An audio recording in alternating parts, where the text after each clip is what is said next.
Man, I think we just witnessed an absolute crazy weekend of college football.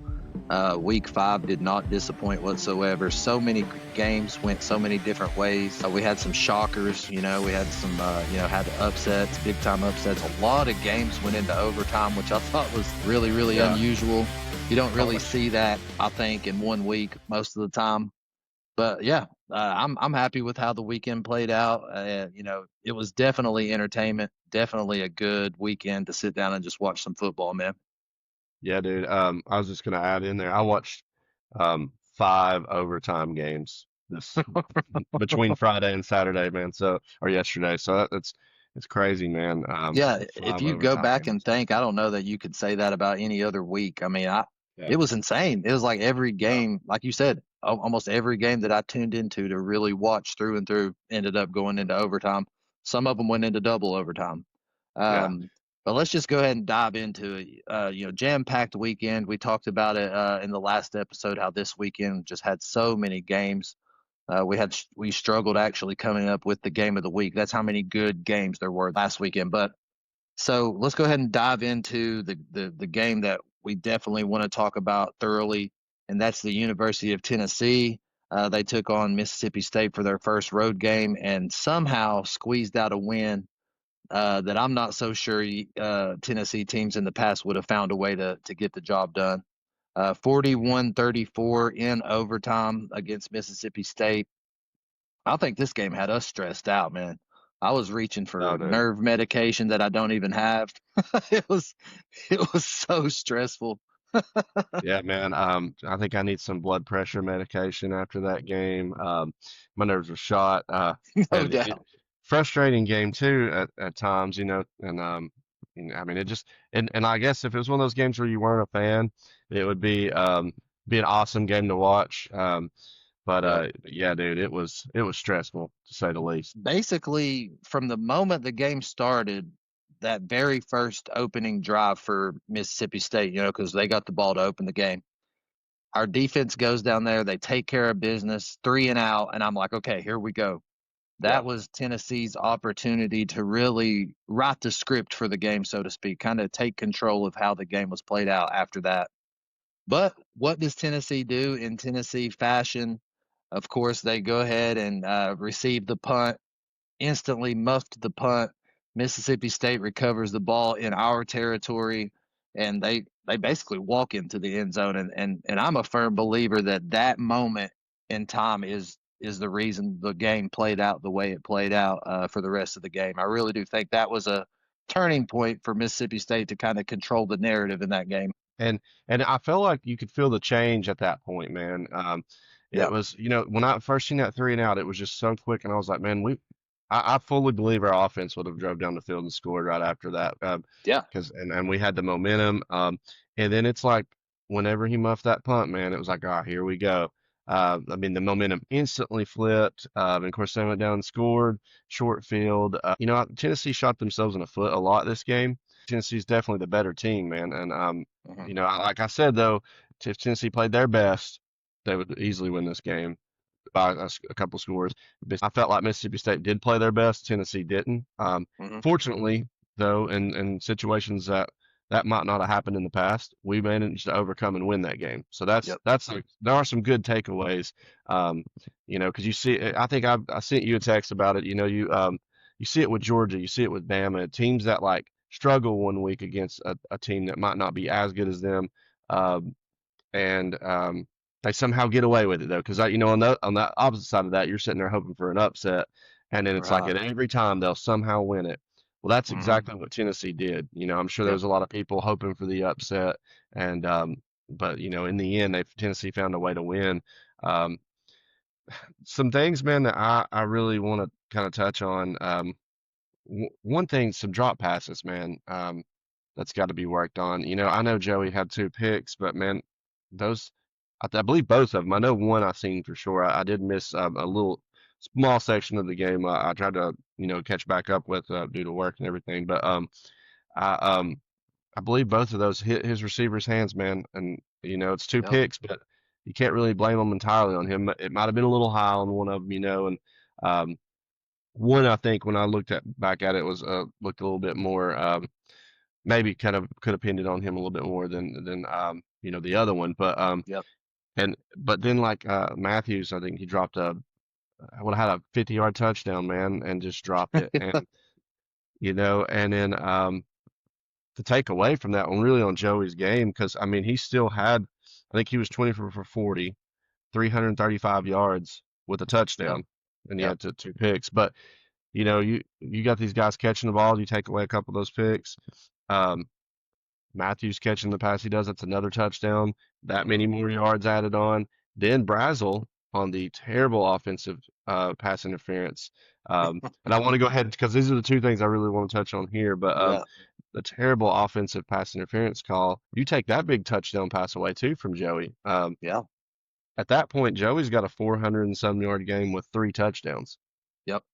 That's make what he should have closer had. closer to 500. So, he overall Joey still played great. I felt like he has composure too, man. I mean, he just Hmm. even throughout that the overtime, everything, nothing ever seemed too big for him on his first road SEC game. So I do want to kind of get some of the positives out of the way on some of that Hmm. to counteract a little bit of the negatives we have here. But the offensive pass interference on Brazel, I know some people talk about Brazel gets away with pushing off a lot. I still think the guy kind of fell some too as he He was like, did. and so that you can't, it's not like he shoved him down right there, um, completely like how some people are going to make it out to be. The thing is, they were hand fighting the whole time. Defender was all over him. If you call an offensive pass interference in that, in my opinion, you got to call defensive pass interference too. So, Yep. because they were both hand checking, should not have been a Hmm. call. We can't get fined for criticizing the refs. Terrible call. Uh, Ref, you suck, right there. So, Yeah, no doubt. um, that's a big touchdown, man. I mean, that would have gave us the lead right there. I think it was 24-20 at that Yep. point. So we're going up, with the extra point, looking at 27, um, 24 if that happens. Um, but I'll let you kind of touch on some things too, how you feel. I know we both got plenty, I'm sure, to say on this game, but um, at the end of the day, it was nice to see us get a win in when we didn't play our best. That makes we overcame things. The team never gave up. And at the end of the day, those my favorite moment was when that ball hit the ground in overtime, and those Yes. cowbells finally just quiet. And I was like, all right, game over. Kudos to Mississippi State, though, man. No hate. They Yeah.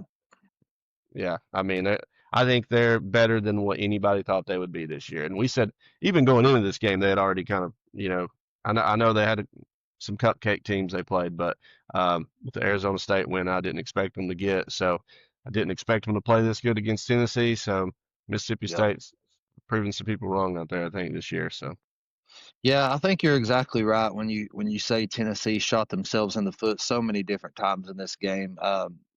Realistically, the score should have never came down to going into overtime. We really should have been able to take control of this game. But that just goes back to what we said to open this segment up.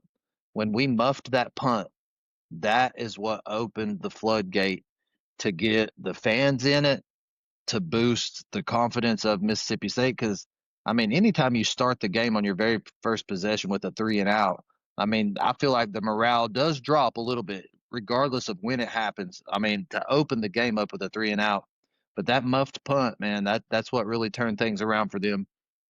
Um, just to touch on the pass interference call and give my opinion on it. I don't think that there was, obviously we both agree on it, but there just wasn't enough there to even consider pass interference.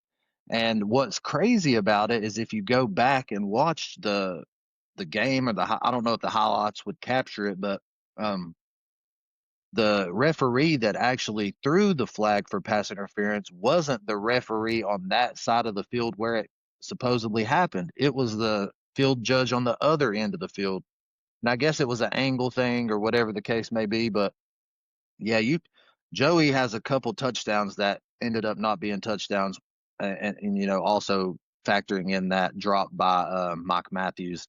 You don't yeah, you don't throw a better ball than that. He put it exactly where it was supposed to be, led him exactly downfield. Kind of played off of what you and I have kind of critiqued Joey on, is kind of underthrowing some of those big time balls.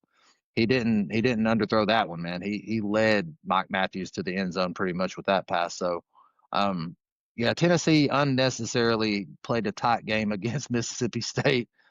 In my opinion, I'm not taking away from Mississippi State, but there was just so many things throughout the course of that game Agree. that caused it to be a close game. I'm just going to go ahead and say another positive note here. Tennessee doesn't win without those two touchdowns from the defensive side of the ball, man. I mean, you take those two No, scores away from us, and we are in trouble. Um, you got the scoop and score, and then you've got the first the pick six came into play. That yeah. happened first, and then the scoop and score kind of later in the And game. that That sack, by the way, on the scoop and score. Oh man, what a hit, man! What an He's absolute he's hit. feeling that today. Yeah, yeah. When that Uh, and when it first happened, I didn't realize the ball popped out, and I don't think anyone else did. Go back and watch it. When I don't think not many people realized the ball popped out, but that goes to show you our awareness. I can't remember how many defensive touchdowns we have this year, but it's really impressive. That's our second yeah, scoop and score of the year so far, I believe. So looking really good. I think defensively, and we talk about it every week on this show. Um, it's that secondary, man. That's where our yeah, struggles lie, and that's where teams seem to be taking advantage of us. And I would too. I mean, that's what you're supposed to do in the game of football. But our defensive coaches, our players, everything, we have to try to figure something out, whether it's changing the scheme, changing the looks, changing something, because other team, I mean, we've got enough tape out there now to where if we continue to do the same thing, well, guess what? You're going to get the same results.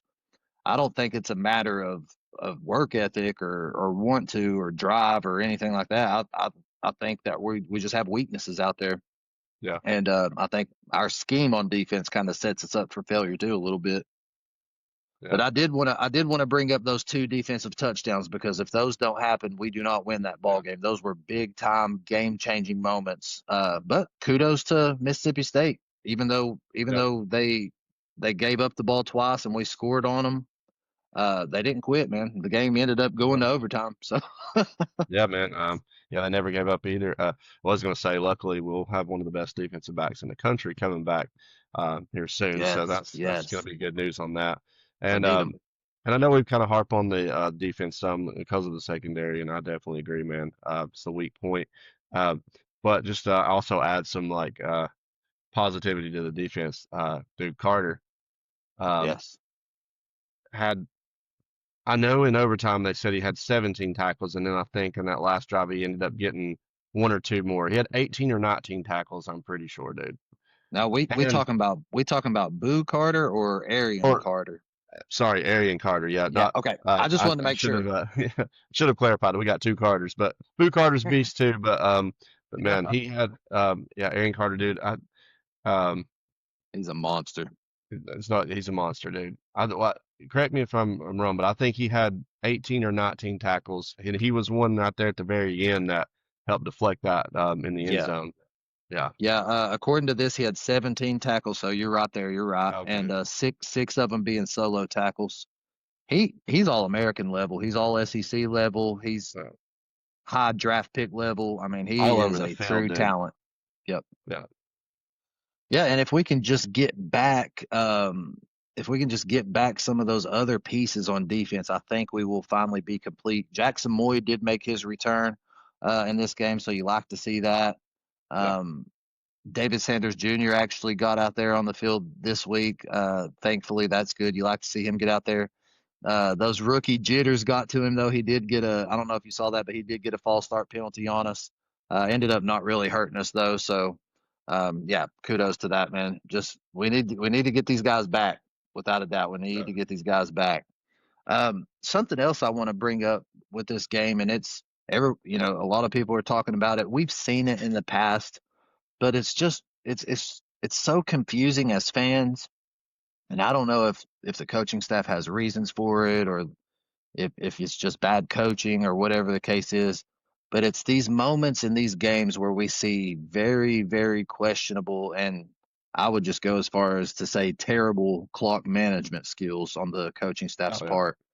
Terrible Um, last night, dude. yeah, yeah, late in that game, on our second to last, and I hope I'm getting this right, but it was our second to last drive, so of the fourth quarter.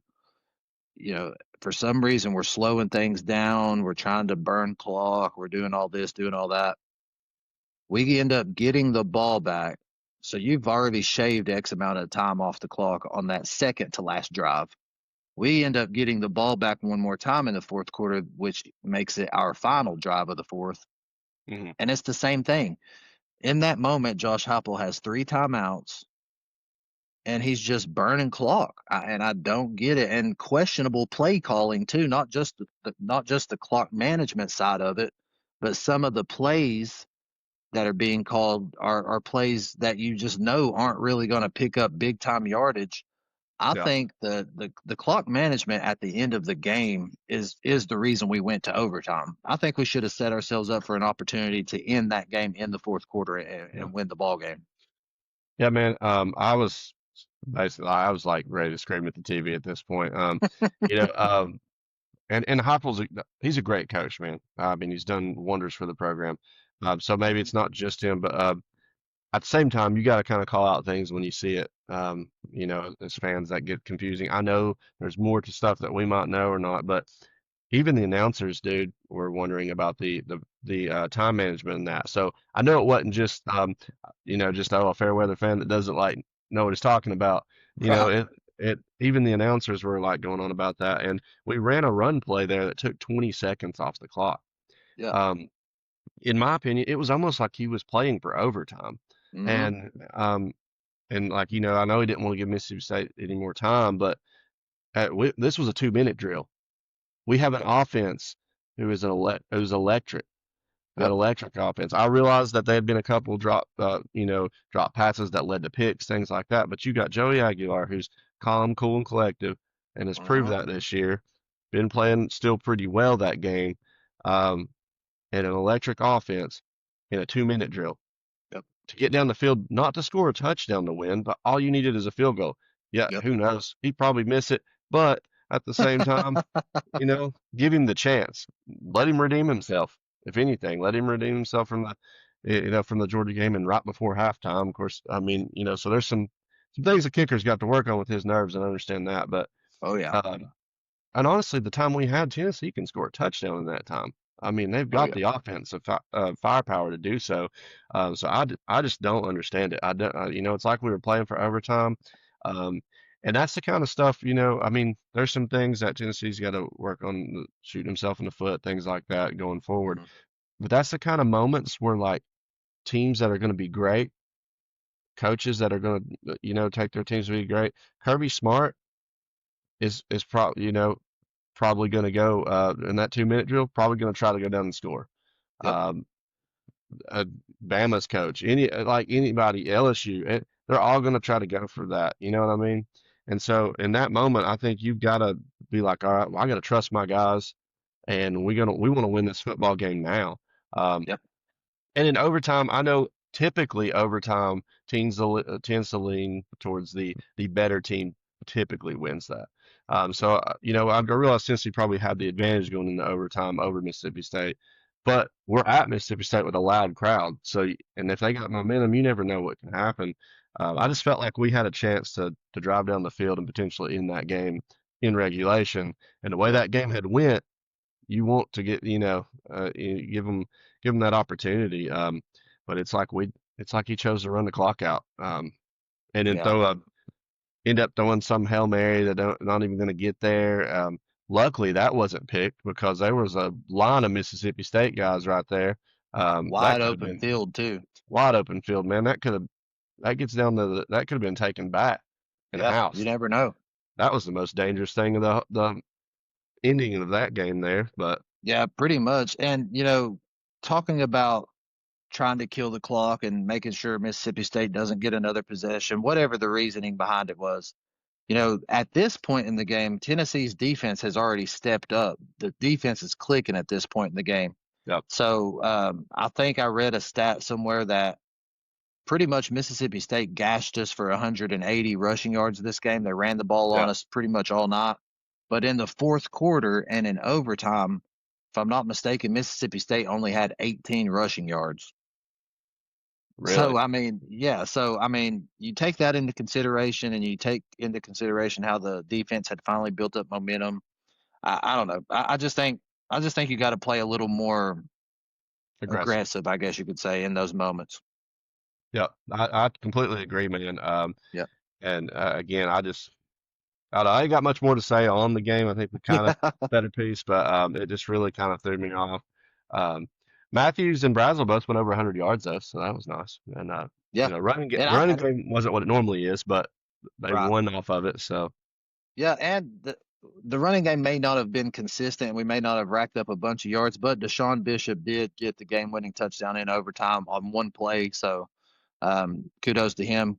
One more thing, and then we can move on. Chris Brazel, dude, minus the BS pass interference call, because I just he's don't a agree with that whatsoever. He's still looking like an All-American. That one catch that he got in the game was insane.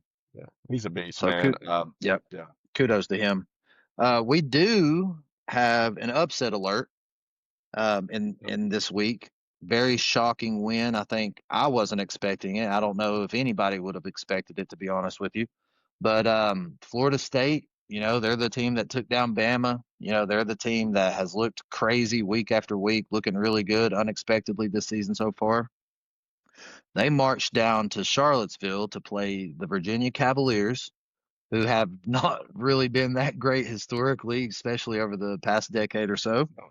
And they get beat, man. Virginia pulls off a crazy upset in another game that goes into overtime. This one actually went into double overtime.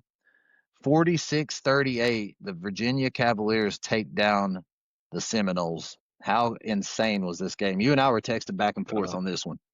Crazy, man. So first off, Virginia brings us our upset alert for the week. Mm-hmm. And man, beating Florida State, it was wild, man. It was a wild game.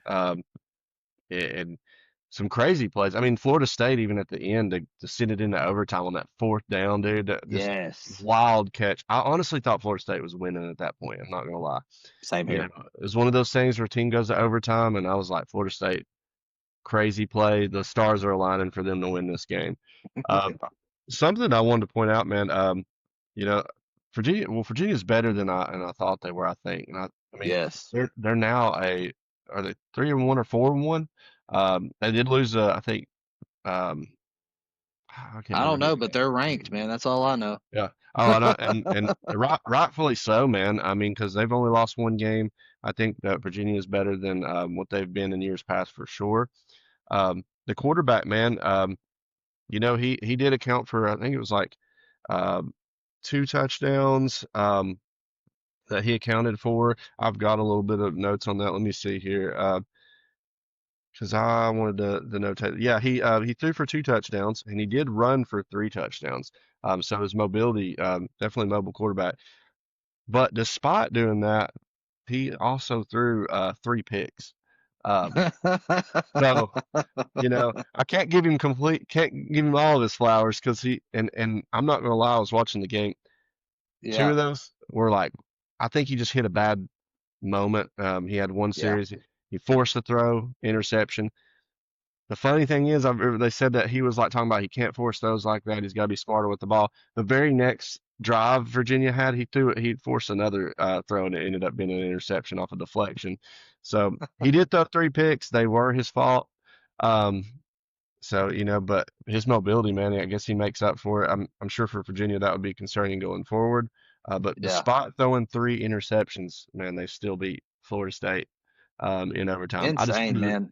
to throw that stat out there because that was it was wild, to me that they still overcame that. Because normally a team like playing the top ranked team like that, those three picks, it's probably Hmm. not going their way. So Yeah, and as a college football fan, I mean, not a fan of either one of these teams. I mean, when you just see that matchup on the schedule, you're like, okay, Florida State.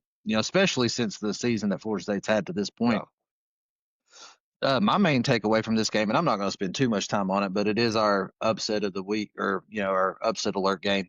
Um, just the fight that that really both teams had, but you kind of Yeah. expect that from Florida State with the season they're having so far. Yeah. The fight that Virginia showed, man, not giving up. Oh Like you yeah. said, any other team that threw three picks in a game against an opponent like that would have probably laid down and ended up getting throttled most Yeah. likely. Virginia just stuck it out, fought tooth and nail. Yeah. The home crowd got behind them. I know you probably saw them rush the field at the end of the game. That was Oh yeah. insane. Crazy.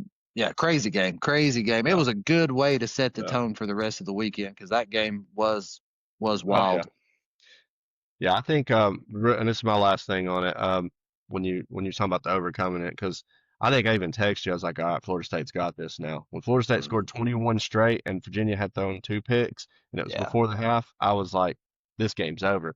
But yep. they definitely held And in those are there. the Florida, those are the types of things you expect to see in a game like that. You know what I mean? yeah, yeah, yeah. I think it just ended up being Virginia better than we thought, and Florida State might have been looking towards Miami a little bit.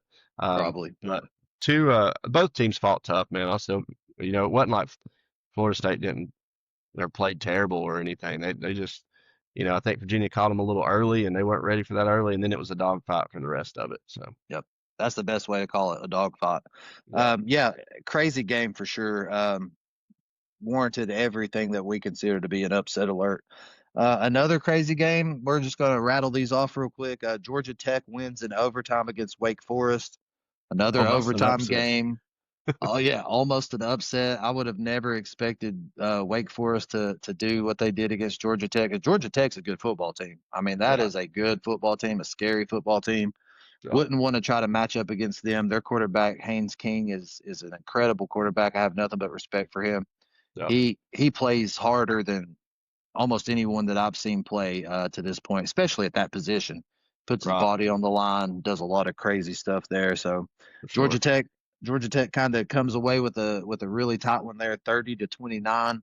Um, of course, we've already mentioned Tennessee that went into the overtime as well. But our game of the week, it ended up going into two overtimes as well. I feel like that game was just so defensively, it was just a huge defensive battle. I mean, Yeah, I didn't know if anybody was ever going to score yeah, watching that game because after going into halftime, the game was 3-3. You're talking about two field goals on the board, and that's it. yeah, They did kind of pick it up in the second half there. What was your takeaway? Because that was our game of the week. I mean, it was a battle down there. yeah. So, man, honestly, I know at first it seemed real boring, 3-3 at halftime, defensive battle. But it's like fourth quarter came around, man, and all of a sudden Sure. that game electric.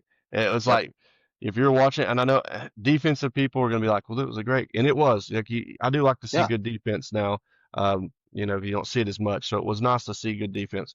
But I did like this game because if you stayed tuned, and in the fourth quarter, man, it got exciting. Florida State, Yeah. went up 17-3, and then Penn State coming back to tie this game up to send it into Hmm. overtime, and then overtime was electric. The defensive interception that ended just completely showed how defensive that game was. Um, but it ended up being honestly an electric game towards the end. And sometimes, man, that makes for a great game, and it did. And like I said, it's like if you it's one of those games you could have really just started watching in the fourth quarter if you Yeah. wanted some That's fair. excitement. Oregon beating Penn State, man. One thing I will say, Penn State. I picked Oregon to win. I actually won money off this game. I bet Oregon to win, and There you go. I'll tell you why, man. Penn State, y'all just don't beat good teams. Um, No.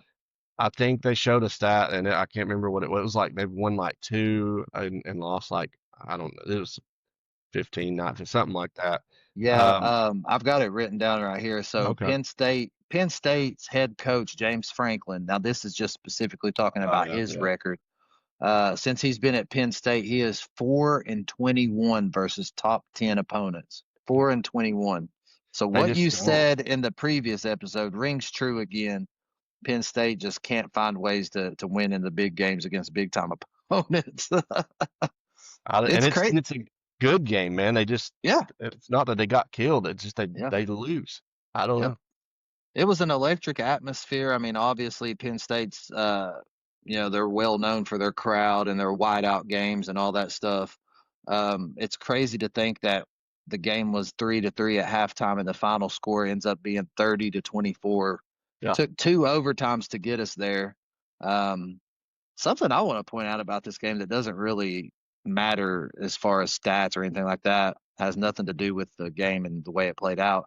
Man, and I texted you this too. Visually watching this game on TV, man, was like it was tough. I feel like Oregon should Yeah, have came out with some of their crazy colors, dude. Pull some green in there, throw some yellow in there. I mean, just watching the TV and until it zoomed in and you saw the details yeah, of Oregon's uniforms, it just looked like black jerseys with white pants versus white jerseys with yeah, black pants. yeah. It did not look good on TV, I'll tell you that. Oh, it did, man. I agreed with what you're talking about. Because we were going, both of us think we were going back and forth between this game and then the Bama Georgia game. Yep. It's funny, I probably watched more of the Bama Georgia game for the first like 3 quarters or so. Yeah. And Same here. then I ended up switching more to the Oregon game when it was going towards overtime and everything. But yeah, visually wasn't the best. I think it's Yeah. the wide out and then the white jerseys at Oregon. And you got that just that Yeah. navy. You had navy blue in there, but that was pretty much it, man. Color wise, so it kind of just clashed a little bit, I think. Yeah. Like you said, and it kind of looked like black and white because Oregon's got the black pants too, and Right. yeah, it just I think yeah, when it comes to whiteout games, because Mississippi State did a whiteout game against Tennessee, and Tennessee answered the call on that. They yeah, pulled out the orange uniforms with the orange pants. yeah, Definitely, definitely should have took advantage of pulling out the orange helmets as well. I know a lot of Tennessee fans feel a certain way about that, but yeah, big time moment, big time weekend, and game of the week did not disappoint. It was a well fought battle, crazy game. Oregon gets the best of Penn State. Um, but moving on to another game, and I saved this one for last because it just seems like no matter what, and I'm going to start with this stat line right here, and then we can talk about the game. Of course, Bama beats Georgia 24-21. This looked like another game that might go to overtime, but it ended up not going into overtime. But it just seems like Kirby Smart, as good as he is, as great as he is, all the accolades that he has, against everyone else, minus Bama, against everyone else since Kirby Smart has been a head coach at Georgia, he is 107 wins at 13 losses. That's a crazy stat line. Kirby Smart coached Kirby Smart Georgia coached teams against Bama 1-7. So crazy. the Crimson Tide are definitely Kirby Smart's kryptonite. I don't care to admit when I'm wrong. I'm willing to admit when I'm wrong every single time. My wife may not agree with that statement. People that know people that know me may not agree with that statement, but I am. I'm willing to admit when I'm wrong. And in the last episode, I did say that the Georgia Bulldogs were going to win this game, not only because it was a home game for them, but Kirby Smart was going to have the better disciplined team. He was going to have a more well prepared team. And even though it was a close game, watching this game, I just saw more grit, more determination, more fight. I thought that Alabama's quarterback, Ty Simpson, just had an incredible game. He was poised. He didn't look like he was playing in Athens, Georgia against the Bulldogs. Um, I mean, that quarterback just went down there and said, "I don't care about your 22 game home game win streak. We're snapping that tonight." Alabama really shocked me on this one, and I'm willing to admit when I'm Yeah. wrong. I was wrong about this one. Yeah, man, same. I had Georgia winning this game. I do think I think, the last few games, even though it was against some cupcake teams, as we would say, Yeah, and Wisconsin, you know, Bama did seem to be clicking better on offense in those games that I'd kind of yeah, watched some, and no one was talking about it really because it wasn't against any big teams. uh-huh, But I had taken notice to that, so I thought that this game, just because one, it's Bama, Georgia, I did think it could be a closer game. Um, yeah, I think what happened, man, is Bama lost to Florida State, who at the first of the year nobody thought would really be that good because of how last year went. They weren't even ranked. Well, now we realize Florida State, even losing this last, or this past weekend, is a much better team than we thought. yep, And Bama started off slow, I think, in that game too, um, Mhm.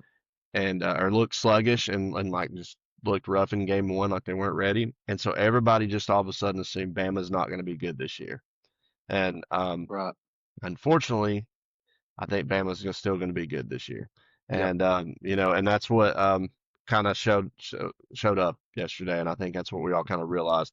It definitely shocked me, but I think, man, it puts a little pressure on. Not that I thought we were just going to go into Bama and win. I thought because we do struggle in Bama, but it Mhm. really makes me concerned a little bit for that game coming up that Tennessee having to go down to Bama. Um, Yep. I think it could be a tough game for sure. 'Cause Yep. Bama's a good team. And I think it was everybody wants Bama to have a down year so much that when you seen the opportunity, we were all like, yeah, they're not good this year. Yep. Um, and they're going to be right there. So right in the mix Yep. of things now. So it's definitely interesting. I think they're 10th ranked now, so they're in that top 10. So Yeah. Yeah. Bama's a dangerous team. I fell victim to defining the rest of their season based solely off of the Florida State loss. I fall victim to that. I admit it yeah, 100%. I was dead wrong about Georgia having the more disciplined team Saturday night. Looking at this over here, this is actually kind of crazy. Alabama only had 4 penalties that entire game for 16 yards. They didn't yeah, turn the ball over not one time. Um, I honestly didn't think Kalen DeBoer could coach a game like this. I really didn't. I didn't have faith in him whatsoever. So moving forward, I mean, Alabama, like you said, they look dangerous. It looks like they're. I mean, a game like this, I think you can say without a doubt they're back. And maybe they didn't go anywhere. I don't know, yeah, but they're definitely back. And yeah, things are definitely going to change moving forward with how I view them personally. Because it's no small feat to go into Athens. Now, if this game would have been in Alabama and they won, I probably wouldn't be as shocked or yeah, view it the way I view it now. But the fact that they went on the road at night against Georgia, yeah, um, that just kind of tells me what kind of team they are, man. It really does. And I'm, like I said, I'm kind of shocked by it, to be yeah, honest with you. I shouldn't be shocked uh, anytime Alabama wins, but this one is a different type of win. yeah. Georgia Beating don't Georgia lose is at not home just a much. win. Right. You're Yeah. right. So yeah, man, it definitely does change things on that. Changed up the AP poll a little bit too. So I know Yeah. Yeah. yeah, So yeah, if you want to go ahead and move right on into the AP poll, we're going to talk about the AP poll every Tuesday episode. Make sure you tune in every Friday episode. That's when Mike and I will kind of revisit our top five SEC teams. Man, that top five SEC is looking different now, ain't it? I'll be honest, I've got some thinking to do. So I do too. I'm yeah, gonna struggle trying to put together a yeah, top five. Um, Starting off real quick with the top 25 AP poll. We'll go ahead and get this out of the way. Tennessee sits at number 15 still. I'm okay with that. We've been at 15 yeah, now for what, 3 weeks, I think. yeah. Like I don't think we didn't do anything to deserve to drop. We didn't do anything we deserved to move up. Right. Yeah, My and opinion. Yeah, that's fair. I mean, even though we were on the road and we beat a team, but that team wasn't ranked. I mean, yeah, they were having a good season. They were playing good, looking good, all that good stuff. Did yeah, take us down to the wire. But yeah, keeping us at 15, that's good for many reasons, I would think. You don't want to get too high on yourself by being looking at this thing and being like, oh man, they got us top five now, top 10.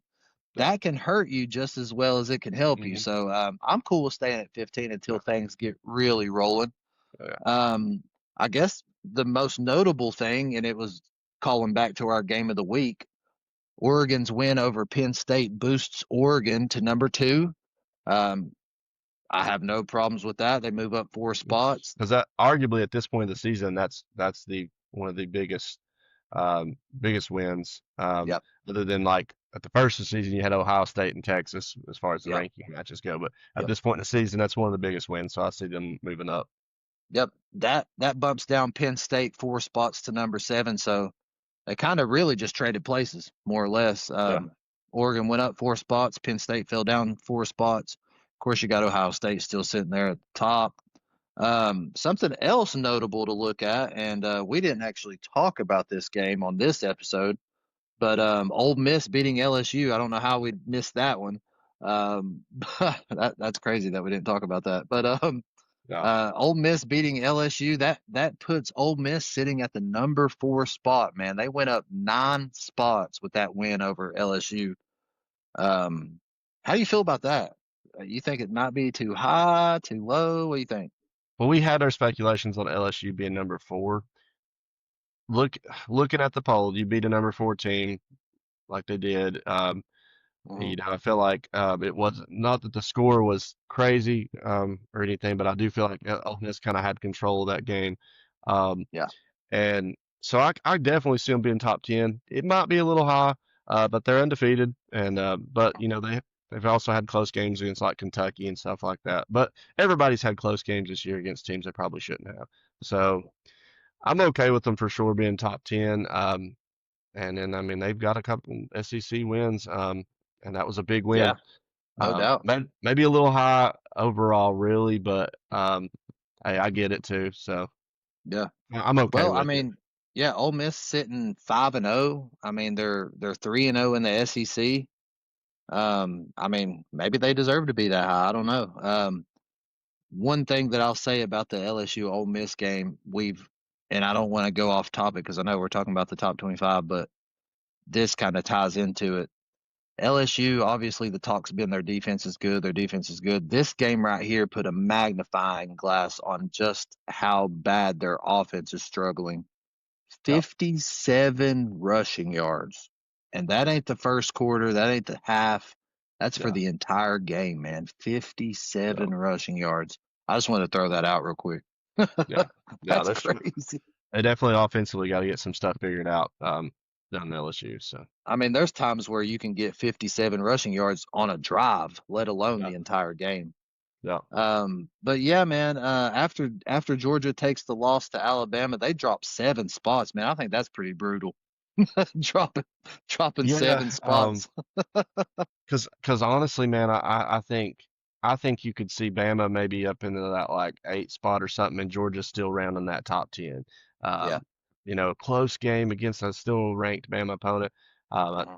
I think they're really not. Even the AP polls not had knocked Bama down quite a bit after they lost to Florida State. So, Uh-huh. um, that's probably where they're coming from. But it's a little brutal on Georgia. I don't think Georgia's as low. Georgia is a very tough 13 ranked team in the or 14. What was their spot exactly on the 12. 12, 12. So Georgia's a very tough 12 ranked team in the nation. Yes, they are. Georgia's a top 10 team right now still. That is 100%. what it is. But, for this week, I guess they're not, but it'll play out. But yeah, a little brutal on that. That kind of surprised me how much they dropped there. I get Bama being, in the top 10 now because it Mhm. kind of changes things at that win.